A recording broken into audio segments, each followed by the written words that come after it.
ጌታ ይባረክ። ትምህርታችንን እንቀጥላለን።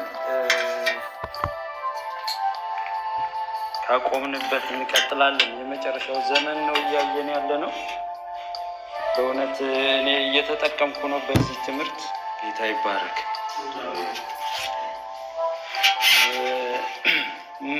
ዛሬ በባለፈው እንድናገረው የሞከርኩትን ነው የምቀጥለው። አብያተ ክርስቲያን እንድናይ ነው ያሰብኩት።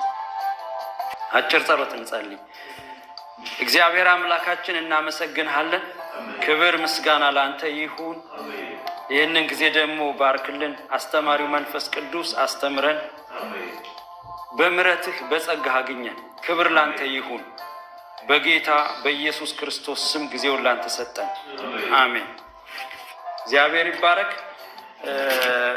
እነዚህ የተጠቀሱ አብያተ ክርስቲያን ብዙ አይነት አንድምታ አለው። ብዙ አይነት አስተያየት ነው የሚሰጥባቸው። እነሱን እንድናጠና ያደረገንን ምክንያት መጀመሪያ ልናገር። ለምንድን ነው እነሱን የምናጠና? ከነሱ ትምህርት እንድንወስድ ነው። ክብር ለእግዚአብሔር። ከነሱ የምንማረው ነገር አለ እንጂ እነሱ ራሳቸውን የቻሉ ስፔሻል ጥናቶች ናቸው። ሰባቱ አብያተ ክርስቲያን ለብቻ በደንብ ቁጭ ብላችሁ የምታጠኗቸው ናቸው። ግን ከመጨረሻው ዘመን ትምህርት ጋር የሚሄድ ነገር አላቸው። የመጨረሻው ዘመን ትምህርታችን ሶስት ትልልቅ ምዕራፍ ልትሰጡት ትችላላችሁ። መግቢያ አይደለም። ለምንድን ነው የምንማረው የሚለውን ካስታወሳችሁ፣ ለምንድን ነው የምንማረው ራሱ የቻለ አንድ ምዕራፍ ማድረግ እንችላለን። ከዛ በኋላ ብሉይ ኪዳን ላይ ገብተን የት ጀመረ የመጨረሻው ዘመን ትምህርት ብለን የአባቶችን ታሪክ ያዝነው ሁለተኛ ምዕራፍ። አሁን የምናየው ደግሞ ዳግም ምጽአት በሚል ርዕስ የምናየው ሶስተኛ ምዕራፍ ማድረግ እንችላለን። ጌታ ስንት ጊዜ ነው የመጣው? አንድ ጊዜ መጥቷል። ሁለተኛ ነው የሚመጣው። ስንት ምጽአት ነው ያለው? ሁለት ምጽአት ነው ያለው። ሶስት ምጽአት ግን አለ። የመጨረሻው ምጽአት የመጠቅለያ ምጽአት ነው። ግን አሁን የሚመጣው ዳግም ምጽአት ነው። የመጀመሪያው ምጽአት ኦልሬዲ ምን ሆኗል? መጥቷል፣ ተከናውኗል። ክብር ለጌታ ይሁን። የመጀመሪያው ምጽአት ማለት ክርስቶስ በስጋ ሰው ሆኖ የመጣው ማለት ነው። ከቅድስት ድንግል ማርያም በመወለድ የመጣው ምጽአት እሱ ነው። ለዚህ ነው ዳግም ምጽአት ይለናል መጽሐፍ ቅዱስ። ምን ማለት ነው መጀመሪያ መጥቶ ነበር። ያኛውን ምጽአት ከቅድስት ድንግል ማርያም በመወለድ ወደ ምድር ሰው ሆኖ የመጣውን በስጋ የተመላለሰበትን ወራት ምጽአት መጥቷል ብሎ ይዞታል። ስለዚህ ዳግም ምጽአት ነው የምናየው። እንዴትና መቼ ነው የሚመጣው ጌታ ኢየሱስ ክርስቶስ? እንዴት ነው የሚመጣው? እንግዲህ ርዕሳችን ዳግም ምጽአት ማለት እንችላለን። ከዚህ በኋላ የምናየው የዳግም ምጽአቱን ነው የምናየው። ክብር ለጌታ ይሁን። የእግዚአብሔር መንግስት በዳግም ምጽአት ነው የምናየው። እንዴት ነው ግን ዳግም ምጽአት ያልነበት ምክንያት? እንዴት ነው የሚመጣው? ጌታ እየታየ ይመጣል ብለናል አይደለም? በባለፈው ምን ላይ ነው ያየነው? ማርቆስ ላይ አይተናል፣ ማቴዎስ ላይ አይተናል። ማቴዎስ ምዕራፍ 24 ላይ ያለውን ላምብ በቁጥር 30 ላይ፣ ማርቆስም ላይ ያለውን ማየት እንችላለን። የሰማያትም ኃይላት ይናወጣሉ፣ በዚያን ጊዜም የሰው ልጅ ምልክት በሰማይ ምን ይላል ነው የሚለው? ይታያል። ተሰውሮ አይደለም የሚመጣ። ለዚህ ነው በእልፍኝ ነው ቢሏቸው፣ በበረሃ ነው ቢሏቸው አትቀበሏቸው። ጌታ ተሰውሮ ተደብቆ አይመጣም። ጌታ እንዴት ይመጣል የሚለውን ጥያቄ ለመመለስ እየታየ ይመጣል። ይታያል። ዳንኤ የማርቆስ ወንጌልን ታነብልናል 13 ቁጥር 26 በብዙ ኃይልና ክብር በደመና እየታየ ይመጣል። እስኪ ማርቆስን አንብብልኝ ጌታ ይባርክ። ዳኒ ማርቆስ 13 26 ከ23 እስከ 33 አንብብልኝ። ማርቆስ ወንጌል ባለፈው ለማየት ሞክረናል፣ ግን በጥልቀት አላየንም። ማርቆስ ምዕራፍ 13 ከ23 እስከ 33 አራቱም ወንጌላት በነገራችን ላይ የጌታ ምጽአት ይናገራል። አራቱም ወንጌላት ነው የሚናገሩ። የማይናገር ወንጌል የለም። ሁሉም ወንጌላት የጌታ ኢየሱስ ክርስቶስን ምጽአት ይናገራሉ። እስኪ አንብብልን ዳንኤል። በጌታ በኢየሱስ ስም አነባለሁ። እናንተ ግን ተጠንቀቁ፣ እነሆ አስቀድሜ ሁሉን ነገርኳችሁ። በዚህ ወራት ግን ከዚህ መከራ በኋላ ፀሐይ ይጨልማል፣ ጨረቃም ብርሃኗን አትሰጥም፣ ከዋክብትም ከሰማይ ይወድቃሉ፣ የሰማያት ኃይላት ይናወጣሉ። በዚያን ጊዜ የሰው ልጅ በብዙ ኃይልና ክብር በደመና ሲመጣ ያዩታል። በዚያን ጊዜ መላእክትም ይልካል፣ ከአራቱ ነፋሳትም ከምድር ዳርቻ እስከ ሰማይ ዳርቻ የተመረጡትን ይሰበስባቸዋል። ምሳሌውን ከበለስ ተማሩ። ጫፏ ሲለሰልስ ቅጠሏም ሲያቆጠቁጥ ያን ጊዜ በጋ እንደቀረበ ታውቃላችሁ። እንዲሁ ደግሞ እናንተ ይህን ሁሉ መሆኑን ስታዩ ቀርቦ በደጅ እንደሆነ እወቁ። እውነት እላችኋለሁ ይህ ሁሉ እስኪሆን ድረስ ይህ ትውልድ አያልፍም። ሰማይና ምድር ያልፋሉ፣ ቃሌ ግን አያልፍም። ስለዚያች ቀን ወይም ስለዚያች ሰዓት ግን የሰማይ መላእክትም ቢሆኑ ልጅም ቢሆን ከአባት በቀር የሚያውቅ የለም። ጊዜው መቼ እንዲሆን አታውቁምና ተጠንቀቁ፣ ትጉ፣ ጸልዩ። ክብር ለእግዚአብሔር ይሁን። አሜን። አሁን በድንገት ምን ይላል? ይመጣል። እንዴት እያለ ነው የሚመጣው? እየታየ ሁለት ነገር ነው የምናየው። አንደኛ እየታየ ነው የሚመጣ፣ ሁለተኛ ደግሞ ምንድን ነው? በድንገት ነው የሚመጣ። ስለዚህ ምን አድርጉ? ተጠንቀቁ፣ ተጠንቀቁ፣ ትጉ፣ ጸልዩ። ክብር ለእግዚአብሔር ይሁን። ጌታ ኢየሱስ ክርስቶስ ተሰውሮ ተደብቆ አይመጣም። እየታየ ግን እንዴት? በድንገት ይመጣል። በድንገት ይመጣል። መቼ እንደሆነ ግን አይታወቅም። ስለዚህ ምን አድርጉ ነው? ተጠንቀቁ። ይሄ ዘመን ያለቀበት ጊዜ ነው። ልንጠነቀቅ ያስፈልገናል። ክብር ለእግዚአብሔር ይሁን። ስለ ዘመን ስንነጋገር ባለፈው ካስታወሳችሁ አሁን ዓለም ከተፈጠረች ስንት ጊዜ ነው ያልነው? ስንት ዓመት ነው ዓለም ከተፈጠረች? አሁን 6000 ሆነዋል አይደለ? 6000ም ያው ወደ 7000 ገብቷል አይደል እንዴ? ሰባተኛው ምንድነው ነው ያልነው? ሰንበት ነው። ሰባተኛው ቀን ምንድነው? ሰባት ብዙ ጊዜ ለእግዚአብሔር ምንድነው? የፍጻሜ ምልክት ነው። ጊዜዋን አናቃትም እንጂ ሰባት ላይ እግዚአብሔር ጉዳይ አለው። በሳምንት 7 ቀን አለ። አሁን ሰባቱ አብያተ ክርስቲያን ስንመለከታቸው በዛን ጊዜ በጂኦግራፊ የነበሩ አብያተ ክርስቲያን ናቸው ነበሩ። ምድር ላይ በሰባት ከፋፍለውታል። ከዚህ ዓመት እስከዚህ ዓመት የኤፌሶን ቤተክርስቲያን ምሳሌ፣ ከዛ የሰርመኔስ ቤተክርስቲያን ምሳሌ እያሉ ምን አድርገውታል? ከፋፍለውታል። አሁን የመጨረሻዋ ቤተክርስቲያን ምሳሌ ያለንበት ጊዜ እንደሆነ አባቶች ይናገራሉ። እና ሰባት ላይ እግዚአብሔር ብዙ ጊዜ ምን አለው? ጉዳይ አለው። ስለዚህ ምን ማድረግ ያስፈልጋል? የዚህ ዘመን ሰው መጠንቀቅ ያስፈልጋል። ከምልክቶቹ በተጨማሪ ዘመኑ ጊዜውን ስንመለከት ምን ያለ ነው? በቁጥር ደረጃ ራሱ እንቁጠር ብንል ያለቀ ነው። ክብር ለእግዚአብሔር ይሁን። 8ኛው ሺህ ይባላል። 8000 ግን የለም። 7ኛው የእግዚአብሔር ሰንበት ነው። ስደታችሁ በክረምት ወይም በሰንበት እንዳይሆን ተጠንቀቁ። ምን ማለት ነው? ሰንበት የረፍት ጊዜ፣ ሰው በሚያርፍበት ጊዜ፣ ጌታ በሚመጣበት ጊዜ። 7ኛው ሺህ ማለት እኮ የሺህ ዓመት መንግስት ማለት ነው። ሰው ሁሉ ከጌታ ጋር በሚኖርበት ጊዜ አንተ የስደት ዘመን እንዳይሆንብህ ነው፣ የመከራ ዘመን እንዳይሆንብህ ተጠንቀቅ ነው። ክብር ለእግዚአብሔር ይሁን። ስለዚህ መጠንቀቅ መቻል አለብን። አሁን ያለን ክርስቲያኖች፣ በዚህ ዘመን ያለን ክርስቲያኖች እንዝህላሎች መሆን የለብንም። አላጋጭ ክርስቲያን የበዛበት ዘመን ነው አይደል? የዘመን ስታይ በጣም አላጋጭ ክርስቲያን የበዛበት ጌታ ከዚህ ይጠብቀን። እና እነዚህን 7 አብያተ ክርስቲያን በእስያ ላሉ 7 አብያተ ክርስቲያን ክርስቶስ መልእክት ሲልክ ነው መልእክት ላካላቸው። እኔ በጣም የሚገርመኝ ሐዋርያ ጳውሎስ ለአንዳቸውም ደብዳቤ ሲጽፋና ለኤፌሶን ብቻ ለሎዶቅያ የሚል ደብዳቤ ማለየንም ለቆሮንቶስ እና ለሮሚ ምናምን ነው እንጂ እነዚህ ምስጢራዊ ቤተክርስቲያናት ናቸው፣ በጌታ ግን የታወቁ። ክብር ለእግዚአብሔር። እና በጣም ልንጠነቀቅ ያስፈልጋል። እነዚህ አብያተ ክርስቲያን በጣም ትጉ አብያተ ክርስቲያን ናቸው። አይታችኋቸው ከሆነ ሲጀምር ያው እግዚአብሔር ብዙ ጊዜ ከፖዚቲቭ ነው ነገራችን የሚጀምረው እና ከፖዚቲቭ ነው ሲጀምር የምታዩት። አሁን ኤፌሶንን ስትመለከቷት ለምሳሌ ኤፌሶን እኮ ማስጠንቀቂያ ተሰጥቷታል።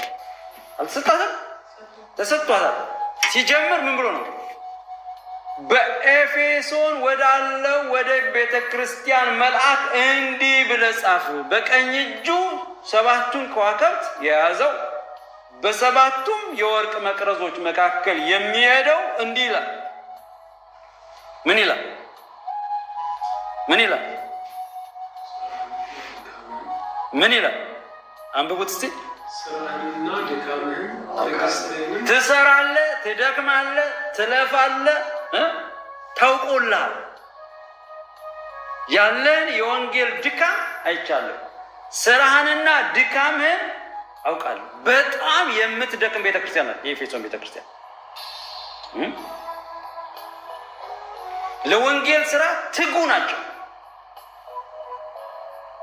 ከፕሮግራም አይዛነፉም፣ ከጸሎት አይዛነፉም። ለወንጌል ያላቸው ትጋት በጣም ትልቅ የሆነ ትጋት ነው።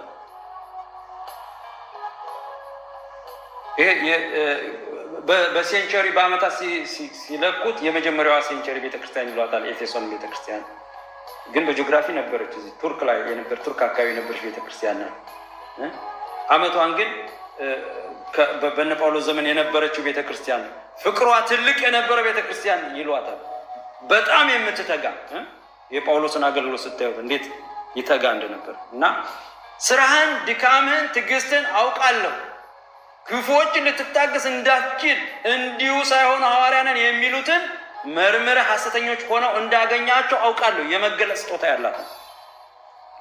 የመለየት ስጦታ ያላት ነው። መንፈሳዊ ቤተክርስቲያን ነው። ትጉ ቤተክርስቲያን ነው።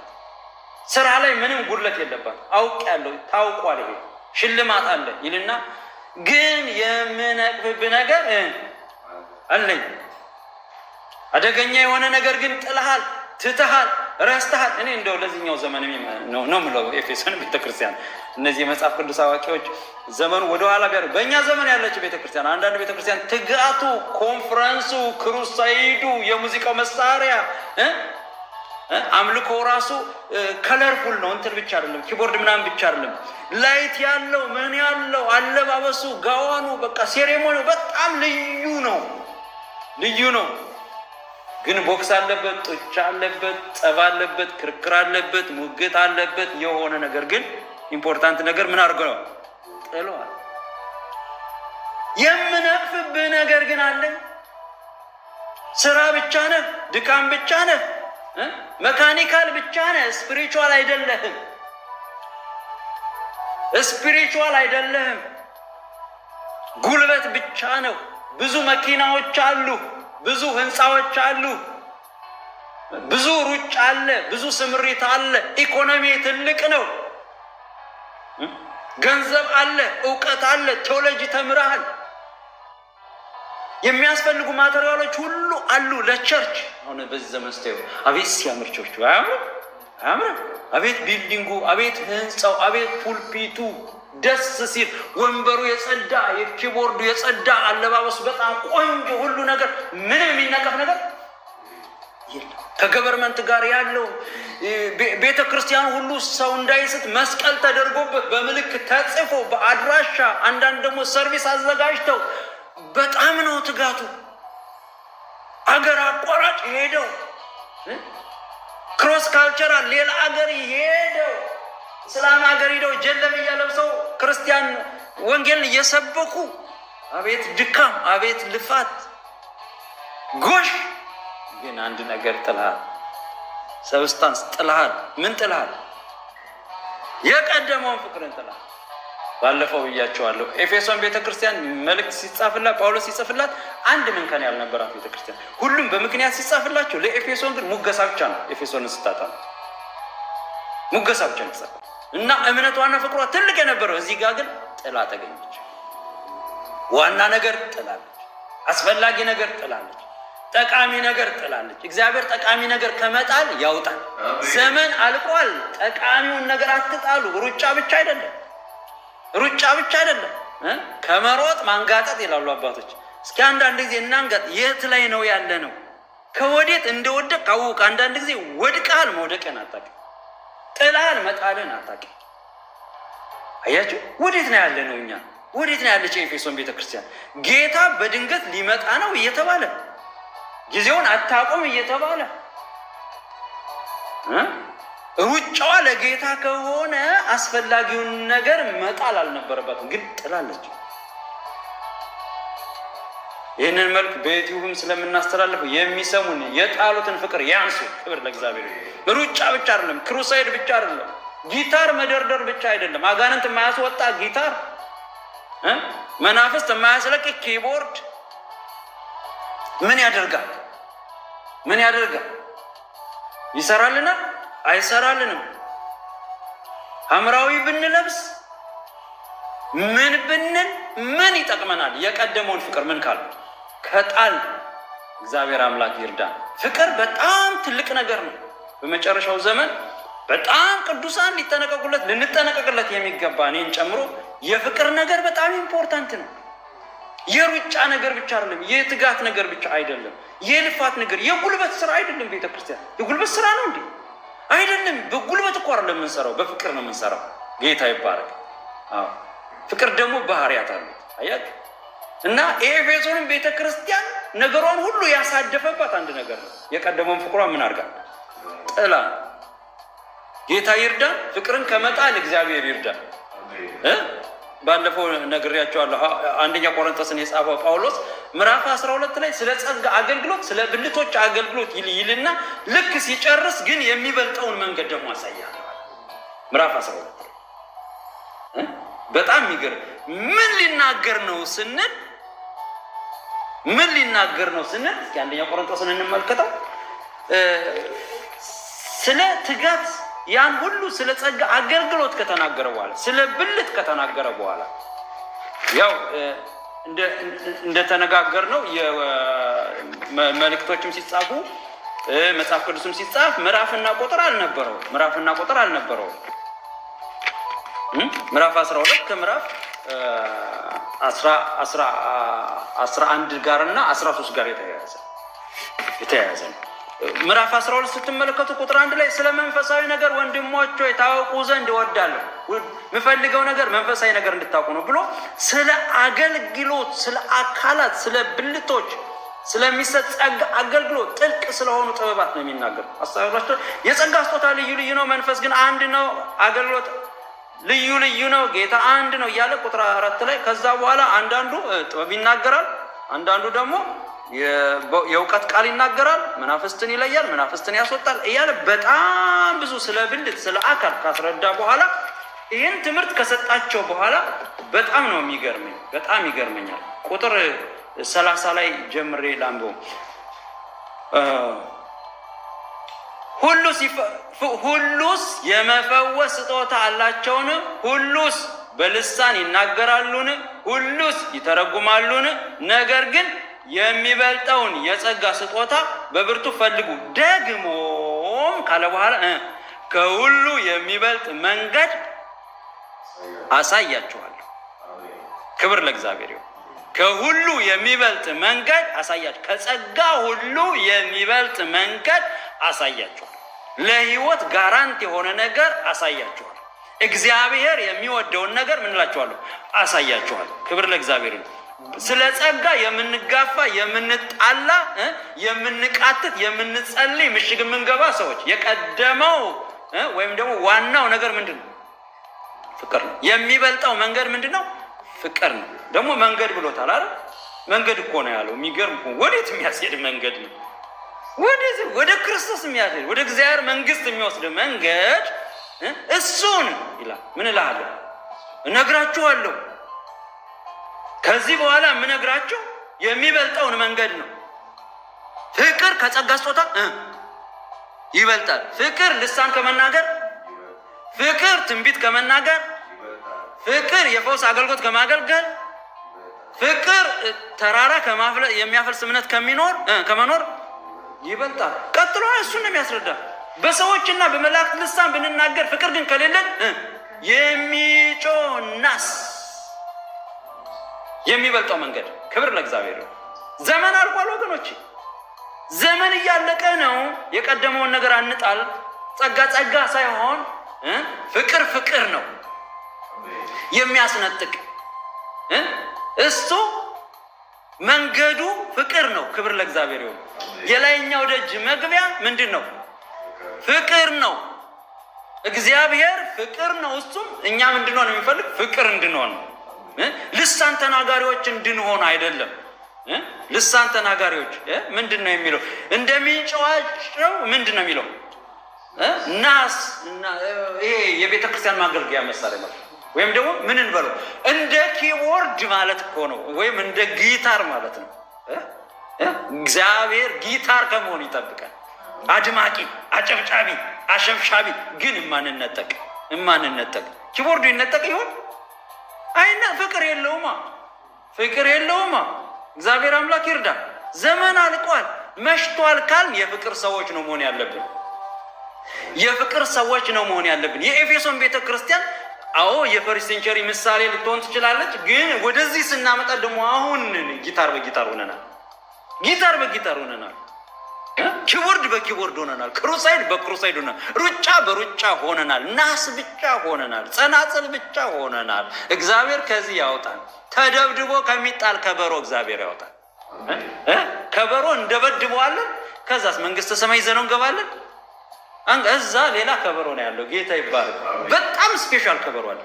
ታውቃላችሁ እግዚአብሔር ዓለምን ሳይፈጠር የዜማ ዕቃ እንዳዘጋጀ ሕዝቅኤል ላይ እንደዛ ነው የሚለዋል። ዓለም ሳይፈጠር የዜማ ዕቃ አዘጋጀው። የዜማ ዕቃ በዛ አለ። ሌተስቱ ኪቦርድ። ክብር ለእግዚአብሔር። ትልቅ ትራምፔት አለ እዛ። ጌታ ይባረክ። ብቻ ለመንፋት ያብቃችሁ። እዛ ደርሳችሁ ለመንፋት ኪቦርዱ ለመጫወት ያብቃችሁ። እዛ የሙዚቃ መሳሪያ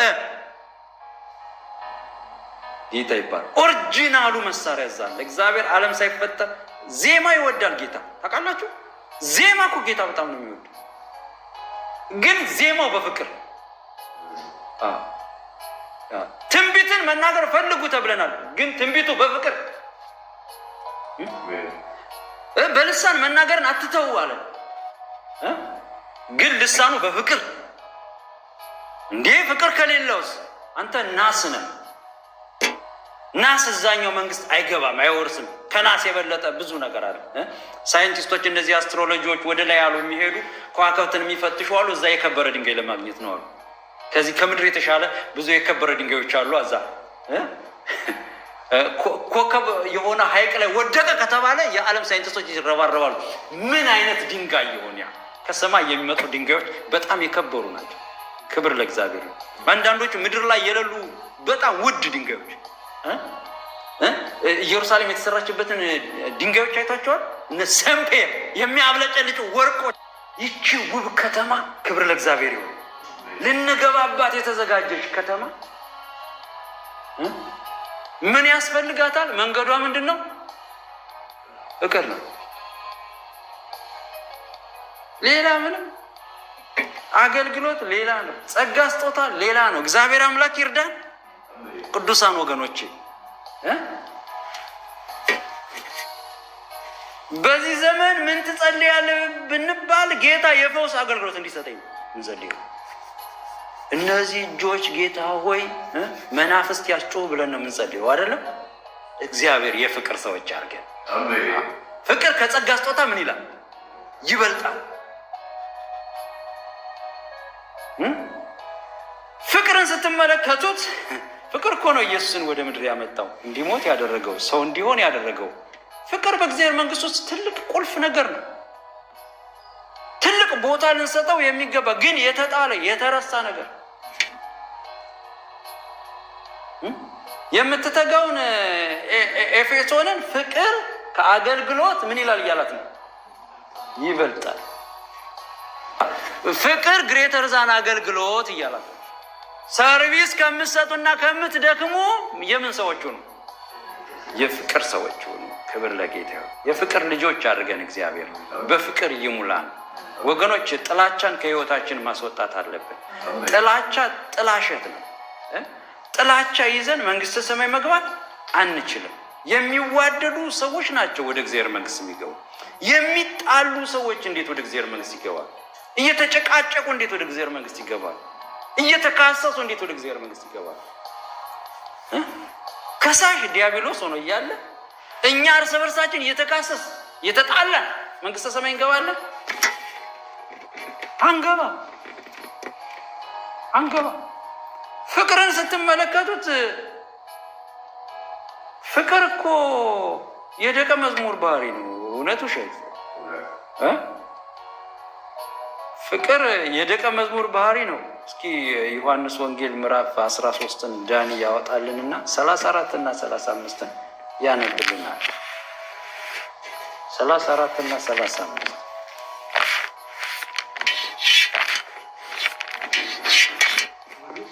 ዮሐንስ 13 34 እና 35 ጌታ የተባረከ።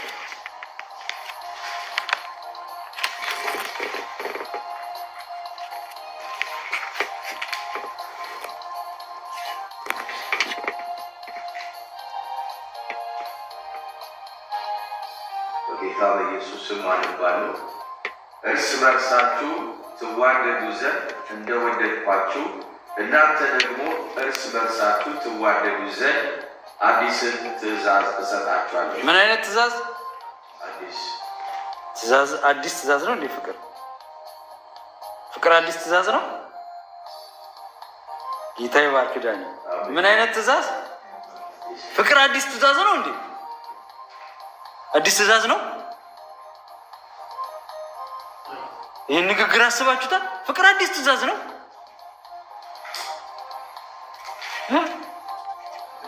አይደለም እኮ እንዴ? በብሉይ ኪዳን እኮ ፍቅር ጌታ አምላክን ውደድ ተብሏል፣ ባልንጀራን ውደድ ተብሏል እኮ።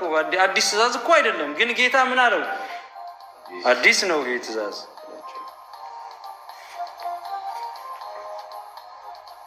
እስኪ አንብበው፣ በደንብ አንብበው። አዲስን ትእዛዝ ሰጣችኋለሁ።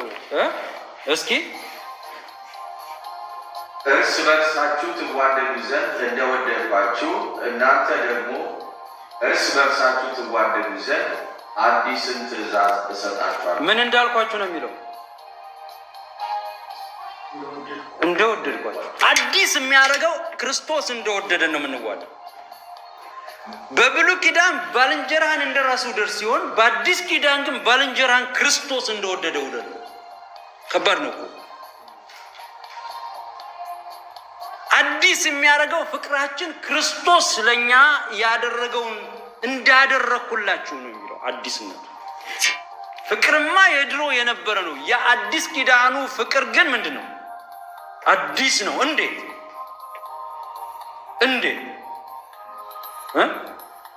ትናንትና ስለ መንፈስ ቅዱስ በኦንላይን ስንማር ነበርና ሰሞኑን ሳጠና ስለ መንፈስ ቅዱስ እግዚአብሔር ነው ብለን እንማር ነበርና የምድርን ፊት ያድሳል። እግዚአብሔር ፍቅርን ያድሳል። እንዴት አድርጎ አደሰው? በክርስቶስ አደሰ። አሮጌ ፍቅር አይደለም ያለን እኛ። የአዲስ ኪዳን ፍቅር ክርስቶስ እንደወደደን ነው የምንዋደድ። ክርስቶስ እንዴት ወደደን?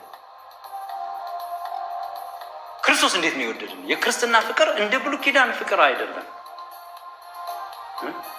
በእግዚአብሔር ዘንድ ፍቅር ቀላል ነገር አይደለም። ፍቅር ከባድ ነገር ነው። ቁልፍ ነገር ነው። ጌታ የተባረከ ይሁን። ስለዚህ የምንዋደደው ክርስቶስ እንደወደደ። እንዴት ነው ክርስቶስ የወደደ? ኃጢአተኞች ሳለን የወደደን አይደለም? ደካሞች ሳለን ነው የወደድነው። ጠላቶች ሳለን ነው የወደደን። እግዚአብሔር አምላክ ይርዳን። ጠላቶቻችን እንድንወድ ይርዳን። ደካሞችን እንድንወድ ይርዳን። ይቅር ያልን ሰዎችን እንድንወድ ይርዳን። ክርስቶስ የወደደውን ሁሉ እንድንወድ ይርዳን። የቤተ ክርስቲያን ስራዋ ይሄ ነው። ሰዎችን ሁሉ መውደድ ነው። ጌታ ይርዳ። ወገኖች ደክመናል፣ በህይወት ደክመናል የምንለው በፍቅር ከደከመ ሰው በህይወቱ ምን ብሎ ደክሟል። ወንድሞችን እየጠላን እህቶችን እየጠላን በጥላቻ ውስጥ ነን። እንዴት እግዚአብሔርን እናመልካለን? አስቀድመህ መስዋዕትን ከማቅረብ በፊት ወንድም ጋር ተስማማ፣ ይቅር ተባባል አይደል እንደሚለን መስዋዕቱ እንዲሰማ እግዚአብሔር እንዲቀርበን ነው። እግዚአብሔር አምላክ ይርዳል። ለዚህ ነው የኤፌሶንም ቤተክርስቲያን ከየት እንደወደቅህ አስብ። ሩጫ ሩጫ ሩጫ አትበል። አንዳንዴ ዝም ብለን ሩጫ ሩጫ፣ ትጋት ትጋት፣ ጸሎት ጥሩ ነው። ጸሎት በጣም ቤስት። በእርግጥ በዚህ ዘመን ከደከሙ ነገሮች ሁለቱ ናቸው፣ ፍቅርና ጸሎት አይደል? ፍቅርና ጸሎት በጣም ክርስትና እኔ በጣም እየወረዱ ነው ማያቸው ብዙ ጊዜ። ፍቅርና ጸሎት ፍቅር ሳይሆን ዲፕሎማሲ ነው ያለ። እኔ ዲፕሎማሲ ብዬ ዲፕሎማሲ ታውቃላችሁ? መግባባት፣ ኮሚኒኬሽን። አስመስላ አታልፍም እንዴ? ምን ችግር አለ?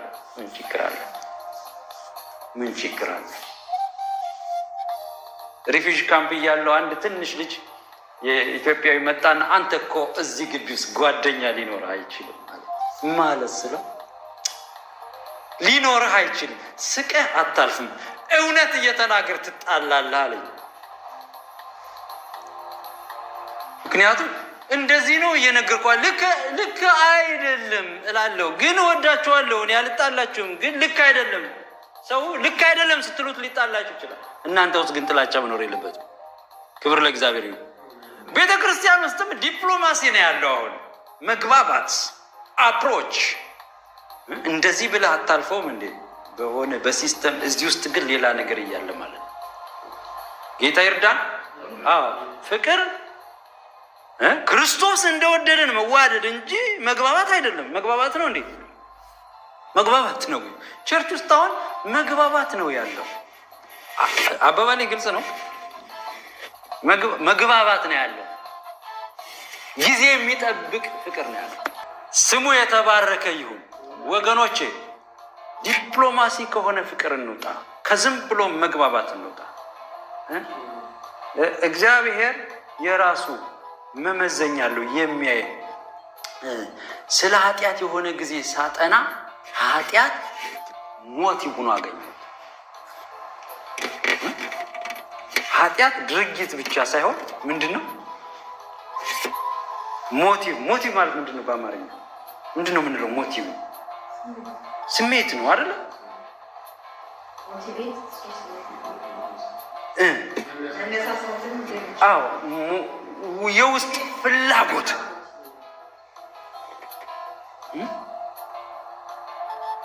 የውስጥ ፍላጎት የምንናገረውን ሳይሆን የምናስብበትን ነው የሚመዝን። ለዚህ ነው አትፍረዱ ይፈረድባቸዋል። እሱ ብቻ ነው የሚያውቀው ሰውን። የሳመበትን መንፈስ ይሁዳ የሳመበትን መንፈስ ክርስቶስ ነው የሚያውቀው። የይሁዳ አሳሰብ መሳምማ ስሞታል። የሳመበት ሞቲቡ ግን ምንድን ነው? ቆሻሻ ሞቲቭ ነበረ። ገብቷቸዋል። ሞቲቫችን በእግዚአብሔር ዘንድ ይመዘናል። ታውቃላችሁ፣ በጀጅመንት ቀንም ፍርድ የምትሆነው ያችናል። ሞቲቭ የምትባለው ነገር ነው። አትግደል ይላል መጽሐፍ ቅዱስ። አትግደል ይላል። የገደለ ሰው ይቅር ተብሎ ሊሆን ይችላል። ያልገደለ ደግሞ ተፈርዶበት ይችላል። ለምን? የምን ጉዳይ ነው? የሞቲቭ ጉዳይ ነው። ሰውየው ያን ነገር የፈጸመበት ውስጡ ምንድን ነው? ሰው አያውቀውም፣ እግዚአብሔር ያውቀዋል። ክብር ለእግዚአብሔር ይሁን። አትግደል የሚለው እግዚአብሔር ሳምሶንን ግደል፣ ሳኦልን አልገደልክም ብሎ መንግስትን ቀደደበት። የምን ጉዳይ ነው? የሞት ጉዳይ ነው። የውስጥ ጉዳይ ነው እንጂ እግዚአብሔርም አትግደል ብሎ የለ። ግን እዚህ ጋር ፈቃድን የመፈጸምና ያለመፈጸም ተዋደዱ ብሎናል። ከምናችን? ከልባችን። እግዚአብሔር አምላክ ይርዳን። ጌታ ሲመጣ እንነጠቃለን ወይ እንገባለን ወይ? ይርዳን። ራሳችንን መዳናችንን እንፈጽም ይላል አይደለ ጳውሎስ? መዳናችንን እንድንፈጽም ይርዳን ጌታ። በተግባር እየተገለጥን ጌታ ይባረክ። ስለ ደህንነት አሁን መዳን ሳንቲፊኬሽን ነው አይደል? መጽደቅ ሳንቲፊኬሽን፣ ሰው ጌታን ሲቀበል ሳንቲፋይ ሆነ፣ ጸደቀ። ሁለተኛው ደረጃ ጀስቲፊኬሽን፣ ወደ ትክክል እየተሞረደ መጣ። መጨረሻ ምን ይሆናል? ሰውየው ግሎሪፊኬሽን፣ የክርስቶስን ክብር ይለብሳል። ሂደት አለው።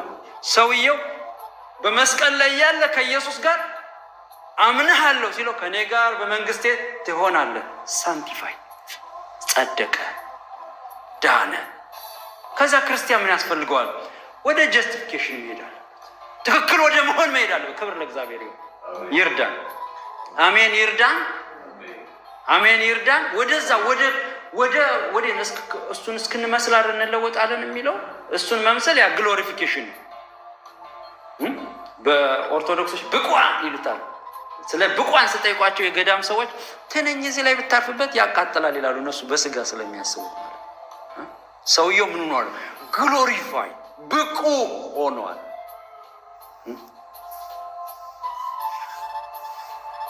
አንዳንድ ኃጢአቶችን የማድረግ አቅማችሁ ተወስዶባችሁ አልተወሰደባችሁ? የሆኑ ኃጢአቶችን እኮ የማድረግ አቅማችን የለም። አስተውላችሁታል? እሱ ድሮ ዓለም እያለን የምናደርጋቸው በደልና ኃጢአቶች አሁን ትተናቸዋል አይደለም፣ ማድረግ አቅም ዜሮ ትሆናለህ። ጌታ ይባላል። ክርስቲያን ወደዛ ደረጃ ነው እየሄድን ያለበት። ክርስቶስ የማድረግ ፈቃድ ቢኖረውም የማድረግ አቅም የለውም። እንደዛ ያርገን እግዚአብሔር። ወደ እሱ ነው፣ ወደ ግሎሪፊኬሽን፣ ወደ ክብር፣ ህይወትን ወደ መለወጥ። አንድ ጆንያ ዶላር ቢሰጡን ያለ መስረቅ አቅም፣ ክርስቲያናዊ አቅም ይባላል። ከጀስቲፋይ አልፏል። ገብቷቸዋል። ጌታ ይባረክ። እግዚአብሔር ያለማድረግ አቅም ይስጣችሁ። በእግዚአብሔር ፊት በዮሴፍ ላይ የነበረችው መንፈስ ያን ያለማድረግ አቅም፣ የማድረግ አቅም የለውም። ገብቷቸዋል። ከሴትዮዋ ጋር የሚተኛበት አቅም የለው። ስትራሰንባሉ ስገባ ሳልከፍል የመሄድ አቅም አሁን እኔ የለኝም። አቅም የለኝም።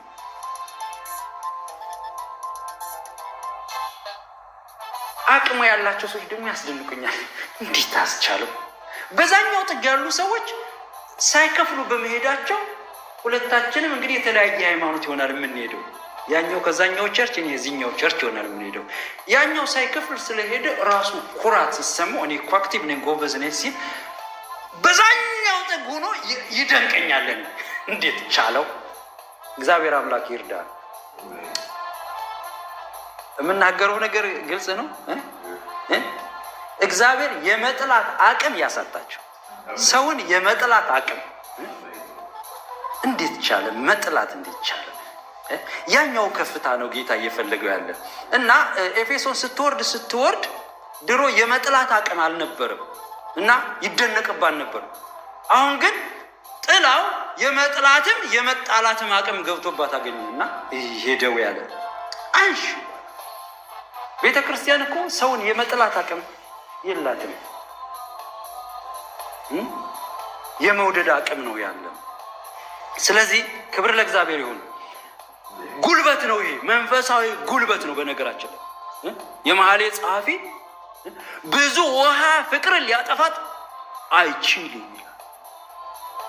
ብዙ ውሃ ብዙ ኃይል ቢሰበሰብ ፍቅርን አፈር ሊያለብሳት ትንሣኤ ያላት በሶስተኛው ቀን ኃያል ናት እሷ። የጌታ ኢየሱስ ክርስቶስ የመነሳት ሚስጥር እኮ ፍቅር የሚባለው ጉልበት እኮ ነው። ስብርብር አድርጎ ሞትን።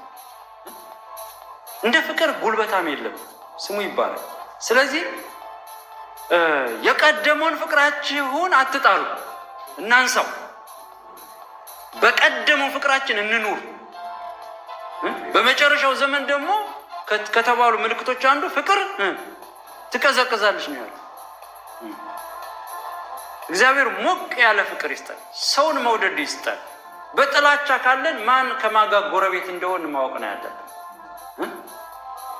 አጋጥሟቸዋል ዝም ብሎ ሰው የሚጣላ ሰው ዝም ብሎ እናንተ ስትሸሹ እሱ ይጣላችሁ፣ እናንተ ስትሸሹ ምን አይነት እንደው የሰይጣን ግሬስ ነው የመቆጣት የመጣላት ምናምን ያለው ስፒሪት አለ። በነገራችን ላይ አጥኑ ስለ መናፍስት በባህሪ ነው የሚገለጡ። ባህሪ ነው መናፍስትማ ባህሪ ነው። ሰውየው ላይ ያለው ምን ካራክተሩ። አንዳንዱ ላይ የመሳደብ መናፍስቶች አሉ።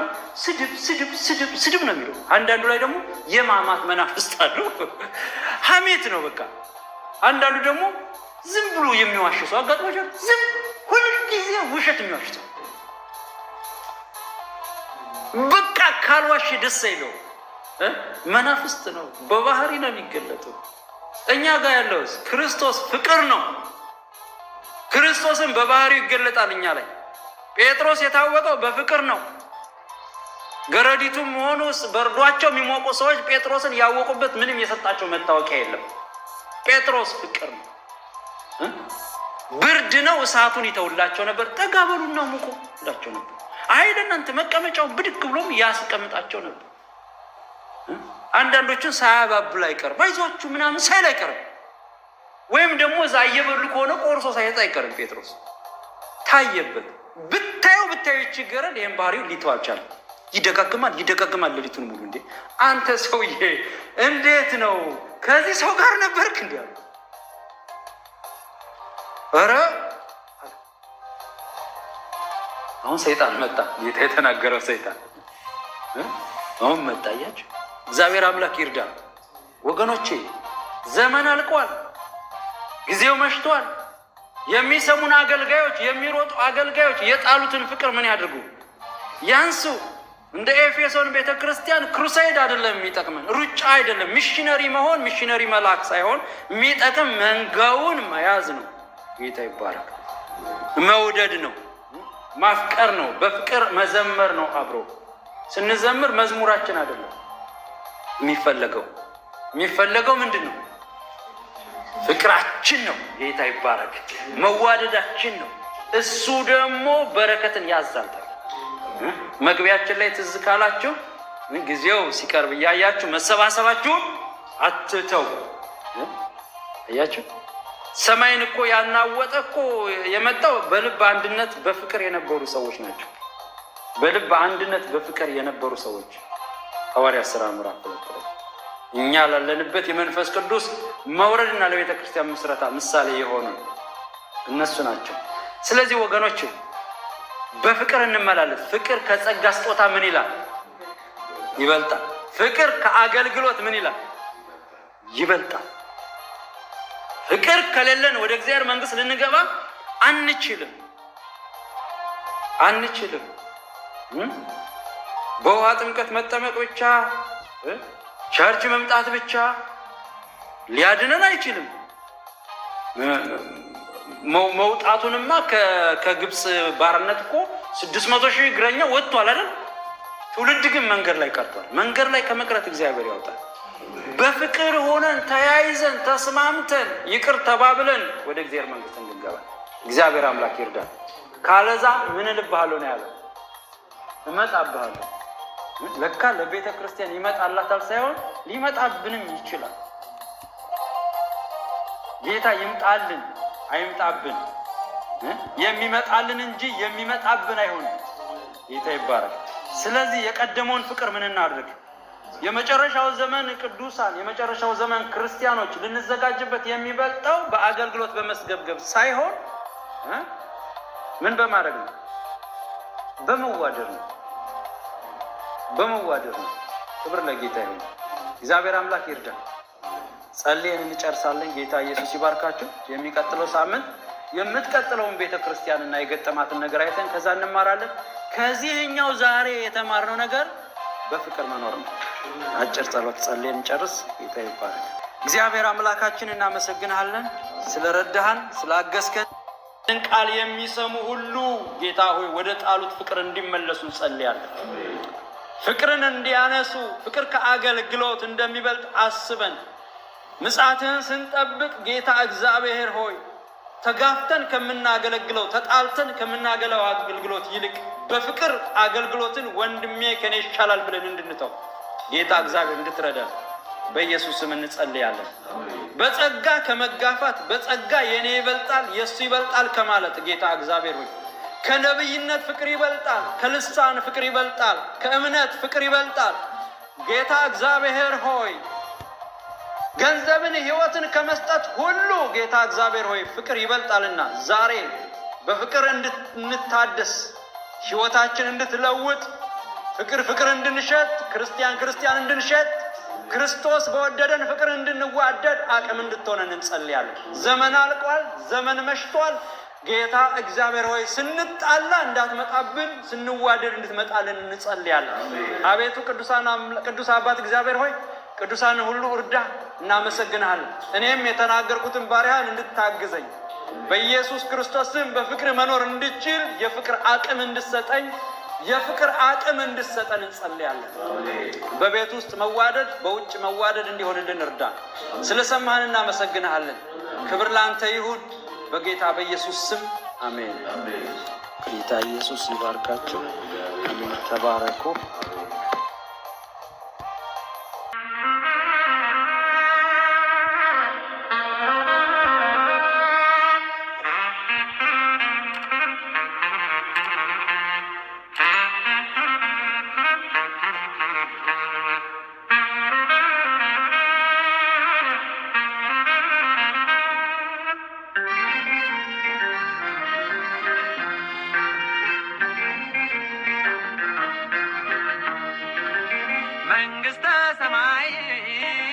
መንግስተ ሰማይ